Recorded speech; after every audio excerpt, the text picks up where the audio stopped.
The prologue to the film opens with a couple lying in bed. The lady tells her partner she can't believe he got this place for such a cheap price. The man says the owner probably has cameras everywhere, and he's watching them. He also thinks the owner is waiting to take their lives. Once the man goes to the shower, the lady watches television. On the screen, a figure puts on the mask of a demon. The episode or movie is called Demon Inferno. As the lady leaves the room, we see a pair of hands creeping out of the closet. Downstairs, she finds a note on the counter wishing her a happy birthday and not to drink too much. Soon she hears her partner scream, making her go back to check on him. In the washroom, she opens the shower curtain to see he's in very big trouble. Of course, screaming is her natural response. She backs away and a disguised person grabs her from behind before stabbing the lady to her demise. 6 months later, a car stops somewhere in the woods. A young woman rushes out of it to vomit. Her friend exits to tell her this is why they don't drink during the day. Later, they get back in the vehicle to continue their journey. The duo eventually drives to a cabin. A guy startles them near the window. He is Greg, informing them of their friend's arrival. The ladies leave their bags on the ground for him to carry. They enter the cabin and a woman named Addison rushes to hug them both. After her, a man does the same. When Greg walks in, he brings another guy who the others don't seem happy to see. But one of the ladies hugs him right away. He is Zach, prompting us to wonder what could be wrong with him. The lady who hugged him says this place looks haunted. The one named Megan says she would be more scared if a maniac was hiding under the bed. The next scene has a bloody woman running outside. The disguised person from earlier catches her, but we don't see what he does. Back in the cabin, Zach enters the room of the young lady named Iva. He asks her if they can talk. When he grabs her arm, she demands that he let go. What happened between them was a mistake, she adds. Furthermore, Iva yells she does not enjoy that he slept with everyone they met for a long time. Zach tells her he is sorry. He also says once she figures out what she needs, he will be there for her. He likes Iva and wants her to give him a chance. Outside, the man, Matt, asks Greg about what happened to Heather. Greg answers they broke up 2 months ago. He doesn't know why it happened, but he guesses he could have done more. He says Heather ran off with someone who had a motorcycle. He gets told that she kept him on a short leash. Angered, Greg asks why his friends didn't tell him this earlier. Zach says Greg allows women to control him.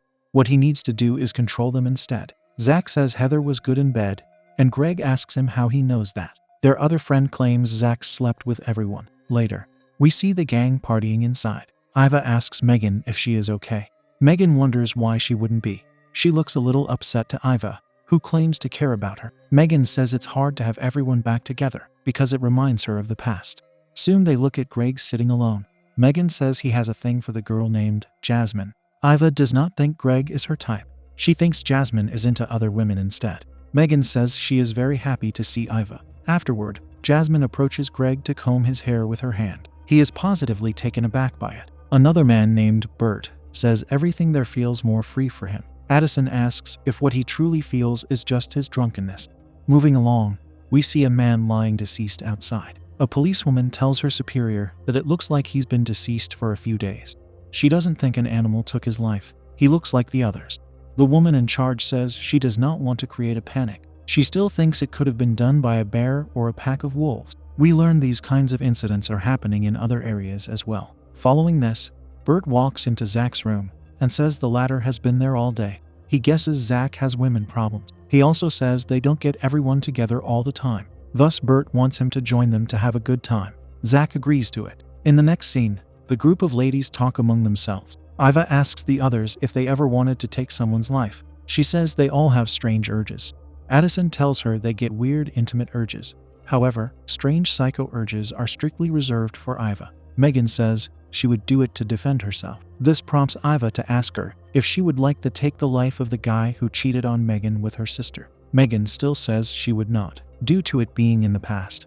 Besides, she has forgiven him. Then they ask Jasmine about her thoughts on Greg. She replies he is very sweet and slightly funny, but he's not her type. Addison says the reason for this is that no one has been her type since some boy from her 4th grade. Changing the topic, Addison asks if Matt has said anything to them, for he has been acting odd lately. He has been gone a lot, and he told her he's working. She thinks Matt is going to ask her to marry him. Being a pessimist, Iva proposes that Matt could be cheating on Addison. The others disagree. They tell Addison not to listen to Iva. Subsequently, a pizza delivery arrives at the front door. Jasmine comes out to collect the pizza. The delivery man says he had to walk up a big hill to deliver it, implying he wants to get tipped. So Jasmine gives him $1. Seeing the place, he says he wishes he had friends to have fun with. In a short time, Jasmine is forced to close the door on him because it's getting awkward. The man walks away, saying she was into him. As he complains to himself about being tipped a mere $1, the disguised assassin strikes him down from behind and beats him repeatedly. The figure takes the bloody $1 from the man's hand. Switching to only the guys, they are playing pool. Zach asks Matt if he asked Addison the big question. Greg remarks Matt is waiting to get her pregnant. Once Matt takes out a ring from his pocket, the others get taken aback. Matt says he is going to ask Addison to marry him this weekend, but Zach asks him if he's sure he wants to do this. Matt is sure. We learn he was with Addison during his youth. Since Zach keeps pressing him on this matter, Matt starts to get angry. Zach asks him if Matt sees him emptying his wallet for every lady he engages with. At this moment, Iva happens to be nearby. She calls Zach a pig and leaves. Matt lets him know he is finally being treated how he treats others. Bert tells Zach to take a walk for behaving badly. Later, we see Iva yelling at Zach. She can't believe she fell for his nonsense. She yells that she is done with his misogynistic ways. In return, he yells he was simply joking. Yet Iva says no one is laughing. He is pathetic to her. She yells for him to go sleep in his car and get out, because they deserve better. Thus Zach walks outside in the dark, drinking beer. While he relieves himself, the culprit approaches him from behind. The figure gives Zach a taste of steel. This allows the culprit to pull out Zach and wrap them around his neck. As they lie in bed together, Addison tells Matt he has been acting suspicious lately. She can tell he is up to something. He tells her he isn't. When she goes to the washroom, he takes out roses from a drawer. She applies makeup, and he practices asking her if she will marry him. Alas, the culprit is in the room, grabbing Matt from behind. We don't see how his life gets taken away. What we do see is how the culprit carves something into him. Upon leaving the restroom, Addison sees Matt lying lifelessly on the bed. On his forehead is the bloody carving, "I do." His eyeball lies nearby and Addison screams in fear. Soon the culprit appears behind her to cut the poor woman's neck. Tragically, the couple meet their horrific end, instead of getting a chance to spend married life together. Afterward, Bert exits the cabin to look for Zach. Walking out there, he encounters Zach's corpse. The culprit does not wait, and surprises Kurt with a drill to his stomach. Another member of the group has lost his life. In the cabin, someone watches television. On it, a group of people find a symbol written on a stone. The scene changes to show one of the ladies running away from a maniac. He wears the demon mask and takes the lady's life with large scissors. He goes on to cut a man's neck with a machete. Another scene from this television program has a man talking to a young woman. She tells him to leave, but he doesn't listen. Therefore, she walks away instead. Left alone, he gets his hand severed by the mysterious wearer of the demon mask. A man with a crowbar ends up being the one to knock the maniac down. He removes the demon mask to see it was covering a skull all this time. Jumping out of the television, we see it is Greg who watches it. Jasmine joins him soon. He tells her the others have been gone for some time, since he hasn't searched for them. She tells him he couldn't be more useless. She says it in a friendly way though. Then he goes to the refrigerator, and the culprit is there to slam Greg's head into it, before stabbing him in the eye. The visitors of this cabin are all dropping like flies. In the next scene, Iva throws darts with Megan. They hear creaking in the cabin, causing Megan to wonder what it is. Iva thinks it's nothing to worry about. Once Megan says Matt is going to ask Addison to marry him. Iva says she knows because she's seen the ring. Megan thinks the marriage is very good for them. Yet Iva thinks otherwise. She shares her thoughts about love by saying it's a scam. In some countries, marriage is a form of punishment, she adds. Iva channels her frustration onto Zach, telling Megan he is despicable. She claims to be done with men. Outside, Jasmine finds a lifeless Zach and panics. She rushes to the girls prior to sitting in fear with her back against the door. She informs them of what she saw. Afterward, she urges them to get out of the cabin. As Jasmine starts to go upstairs with Megan, the maniac appears to surprise Iva with her demise. The two survivors panic upon witnessing this brutality. They run to a glass door where the culprit waves the keys to them from behind. The survivors sit on the floor in fear, while the maniac walks around behind them. Megan yells out to Addison and Matt. Alas, no one can answer her anymore. Later, Megan sits with a knife in her hand. When a knock comes at the door, Jasmine stands up. Soon she sees a cell phone ringing behind the glass door. Opening it, Jasmine reaches for the phone.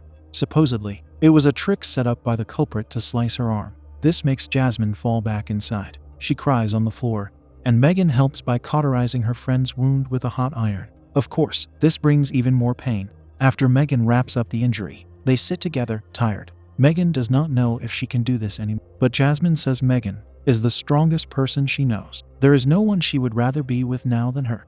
Outside, our attention is brought to the policewoman we saw earlier. She radios the sheriff to say she is near a cabin in the woods where they found the deceased man. She heard screaming there, so she wants to check it out. She knocks on the door, which happens to open.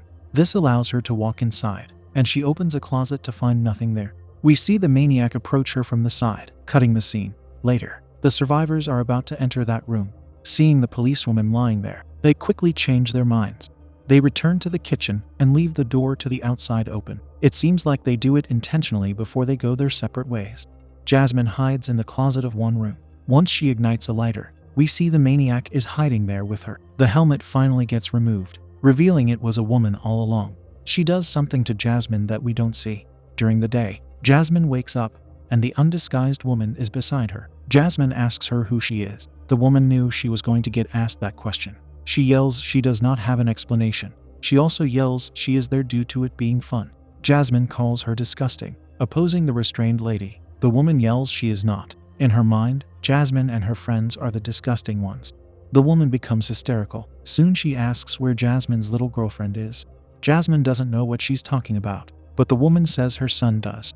This means there were both of them the entire time. Following this, we see Megan crawling out from under a bed with her knife. While the wicked woman sits on the couch, Jasmine sees her friend walking behind her. Megan grabs the woman by the hair and stabs her. As Megan frees Jasmine, they see the woman's son on the second floor, so they flee. He looks for the ladies outside where he collects an axe. Although Jasmine attacks him with a crowbar, he does not fall over. He pushes her down and is about to strike her. Thankfully, Megan strikes him from behind with the axe he dropped. Then she flips him over to keep beating him with the crowbar until she is covered with his blood. The poor girl lets out a lot of fury doing this. Jasmine goes back into the cabin to collect the car keys. When she does, she gives the bird to the evil woman lying on the couch. Everyone thought she was deceased, yet her hand slightly moves. Finally, the two survivors of this grisly happening get inside their car. In there, one of the maniacs surprises them in the backseat. Perhaps it could even be a third one. The film concludes with us speculating about what happens next.